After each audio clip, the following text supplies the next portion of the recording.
Mga patron ng iba't ibang barangay sa Calasiao, Pangasinan, ipinarada ngayong araw kasabay ng kapistahan ng Saints Peter and Paul. Tunghayan sa report.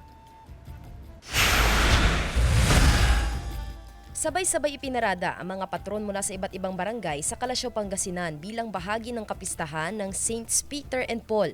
Kaninang umaga, nagkaroon ng prosesyon sa sentro ng bayan na dinaluhan ng daan-daang mga deboto. Isa sa mga sumama rito ang debotong si Lola Estefania mula Barangay Talibao. Bahagi na raw ito ng kanyang panata. Sabi ko, hindi ako makapilibot. Sabi ko, ay nagpapalit na ako ng damit, tapos ako ng, biglang nawala yung sakit ng tuhod ko. Saka ito, opo, sumama ako sa parada po. Napakarami po naming nakasama kanina sa prosesyon.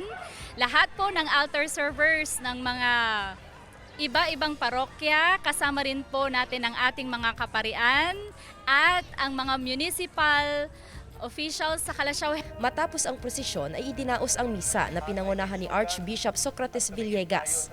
Dineclare po natin na wala pong pasok nang sa ganun magkaroon po sila ng oras upang makapunta sa ating simbahan. Kasama si Daryl Peralta, Senti Salvacio, One North, Central Luzon.